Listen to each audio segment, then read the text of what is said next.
Guys, যেখানে পুরা বিশ্ব কান্নার ঢলে ঢলে পড়তেছে, আর আরেক দিকে চলতেছে অনশন।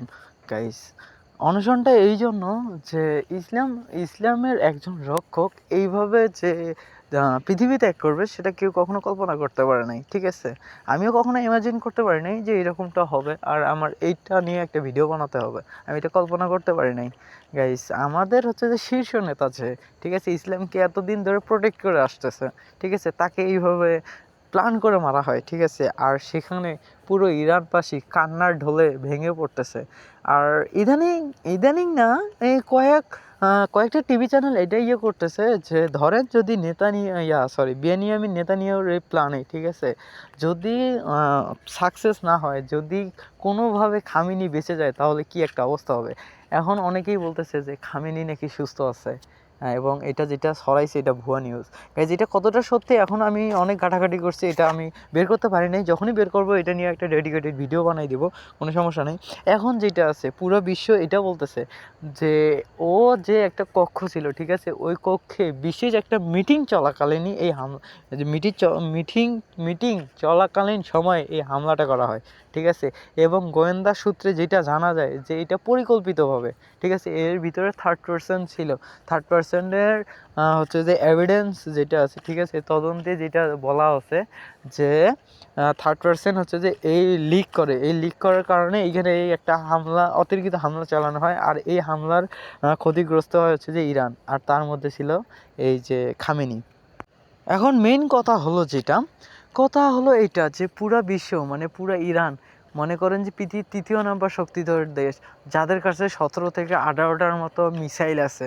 মিসাইলগুলো যদি একবার নিক্ষেপ করে তাহলে ওই রকম হচ্ছে যে ইসরায়েলের মতো দেশ ভেঙে চুরমার হয়ে যেতে পারে। কিন্তু এখানে একটা আছে যে অপর ব্যক্তির কাছে যদি মিসাইল না থাকে তাহলে আপনি ওটা নিক্ষেপ করতে পারবেন না। তো এখন কথা হলো যে অতিরিক্ত যে হামলাটা চালাইছে, ঠিক আছে, এটা প্ল্যান মোতাবেক তাকে জখম করার জন্য, তাকে নিস্তেজ করার জন্য, তাকে দুনিয়া থেকে সরে দেওয়ার জন্য এই হামলাটা চালানো হয়। এমন করে চালাইছে যেন সে বাঁচতে না পারে, কিন্তু পরিশেষে ওইটাই হয়েছে। আজকে পুরো বিশ্ব দেখেন কান্নায় ভেঙে পড়তেছে। ওইখানে যে হচ্ছে যে এই নিউজটা প্রকাশ করে, ঠিক আছে, নিউজটা প্রকাশ করার আগেই কিন্তু কেঁদে দিছে, এমনভাবে কাঁদছে যে এটা বিশ্বাস না করার মতো না। কিন্তু অনেক টিভি চ্যানেল এটা কি বলতেছে যে সে এখনও বেঁচে আছে। আসলে কি তার মৃত্যু নিয়ে ঠাট্টা করতেছে তারা? আল্লাহ না করুক যদি কোনোভাবে খামেনি স্যার বেঁচে যায় তাহলে কিন্তু নেতানিয়াহুর অবস্থা খারাপ আছে। বেনিয়ামিন নেতানিয়াহুর ইতিহাস থেকে, মানচিত্র থেকে তার পতাকা মুছে ফেলা হবে, তাকে ওই মানচিত্র থেকে মুছে ফেলা হবে, এইরকমও হুঁশিয়ারি দেওয়া আছে। এখন যেটা আছে প্ল্যান মোতাবেক হত্যাটা যেটা আছে, এখন অতিরিক্ত হামলা চালাচ্ছে হচ্ছে যে ইরান। এখন এইখানে যেটা আছে যে তার মধ্যে হাত আছে ডোনাল্ড ট্রাম্পের, এবং আমাদের যে মহাবিশ্বের যে বড় শক্তিশালী দেশগুলো আছে তার মধ্যে কিন্তু অধিকাংশ দেশ হচ্ছে যে ইসলাম শাসক কিন্তু দেশগুলো যেগুলো আছে বড় বড় আছে, কাতার আছে, তারপরে হচ্ছে যে আপনার সৌদি আরব আছে, আরও যে আদার্স কান্ট্রিগুলো আছে, এগুলো কিন্তু চাইলে এটা প্রতিহত করতে পারতো, কিন্তু করে নাই। তারা সমঝোতা করছে। যুক্তরাষ্ট্র কি করলো, যুক্তরাষ্ট্র তাদের প্ল্যান হচ্ছে যে ঘাঁটি ছেড়ে দিল, যুদ্ধের যে ঘাঁটি আছে ওইটা ছেড়ে দিল, আর সেইখান থেকে হামলা চালাইলো। কি একটা পরিস্থিতি ক্রিয়েট করলো, আর পুরো বিশ্ব এখন কান্নার ঝড়ে ভেঙে পড়তেছে। আমাদের এই দিনটা দেখতে হবে, আমরা কখনো কল্পনা করতে পারি নাই। আর এটা যে পরিকল্পনা করে হামলা চালাইছে, ঠিক আছে, কারা করলো এবং কেন করলো এটা জবাবদিহি করতে হবে। গাইজ, আজ না হোক কাল এটা হয়ে যাবে, ঠিক আছে। এর আগেও কিন্তু প্রতিরক্ষা মন্ত্রণালয় যে আছে হেলিকপ্টার বিধ্বস্ত করে মারলো ইরানের, ঠিক আছে, তখনও কিন্তু পুরো বিশ্ব থমকে গেছিল। ইরান কিন্তু অন্য দেশে বেহুদা হামলা চালায় না, কারণবশত। আমাদের হচ্ছে যে ফিলিস্তিনি ভাই বোনদের উপর যে অত্যাচারগুলো করছে এই ইসরায়েল, আপনারা কি কল্পনা করতে পারতেছেন? একটা হসপিটালে এমন হামলা চালাইছে যেখানে 160 জন শিশুর মধ্যে একজন 40 জন শিশুই মরে গেছে।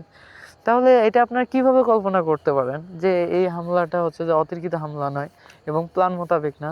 তারা হচ্ছে যে ভোর 6টায় যখন পুরা বিশ্ব ঘুমাই গেছে, আর সেখানে সে প্ল্যান করতেছে কিভাবে ইসলামের ইতিহাসে ভালো করা যায়, সেখানে হামলা চালাইছে। আপনার কল্পনা করতে পারতেছেন, ইমাজিন করতে পারতেছেন?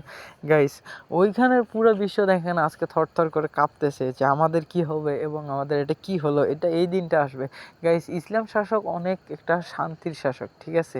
আর এইখানে যদি হয় আপনি ইসলাম, ঠিক আছে, আমাদের যে ধর্মগুরু যেটা আমাদের শিখাইছে, ঠিক আছে, যে ইসলাম নিয়ে ধর্ম নিয়ে কখনো বিভেদ করতে নেই, ঠিক আছে। আজ এই ধর্মের রক্ষকই আজকে হয়ে গেল শেষ। Guys, এখন আমার কান্না চলে আসতেছে, কি বলবো, আমার আইডল ছিল সে। গাইস, আমার হচ্ছে যে পৃথিবীর যে একটা নেতাকেই ভালো লাগতো, সেটা হচ্ছে যে আব্দুল আল খামিনি, ঠিক আছে। কিন্তু সে এখন আর নাই, এই কথাটা ভাবতেও খারাপ লাগে। কিন্তু অনেক টিভি চ্যানেল যেটা বলতেছে যে সে, ধরেন সে যদি বেঁচে যায় বা বেঁচে আছে, ঠিক আছে। এখন যেটা বলা যাচ্ছে যে সে কি আদৌ বেঁচে আছে নাকি এটা ফেক নিউজ ছাড়ছে। গাইস, এটা নিয়ে নেক্সট ভিডিওটা হবে যে সে আদৌ বেঁচে আছে কিনা এবং কোন কোন টিভি চ্যানেল এটা করছে, এটা আমি প্রকাশ্যে বলবো। আর হচ্ছে যে আমার এভিডেন্সগুলো কালেক্ট করতে অনেক সময় লাগবে, ভিডিও এডিটিংয়ের বিষয় আছে, আবার অনেক ফুটেজ কালেক্ট করতে হয়। ভিডিও এডিটিং জানেন তো কীরকম সময় লাগে, আবার ওইটা আপলোড, আর ওইটা যদি ফ্লপ হয়ে যায় তাহলে কেউ দেখতে পারে না। আর হ্যাঁ, যদি এই ভিডিওটা আপনাদের সামনে পড়ে তাহলে ভিডিওটা প্লিজ শেয়ার করে দিবেন, যেন সবাই দেখতে পারে, ভিডিওটা ফ্লপ হয়ে না যায় বা আটকে না যায়। আটকে গেলেই কিন্তু আর কেউ দেখতে পারবে না বা হয়ে যাবে, ডাউন হয়ে যাবে, ইউটিউব অতটা করবে না। তো গাইজ, এই ভিডিওটা আপনারা যতটা পারেন ততটা শেয়ার করেন আর লাইক করেন, চ্যানেলটা সাবস্ক্রাইব করে দেন আবার এইরকম ভিডিও দেখতে।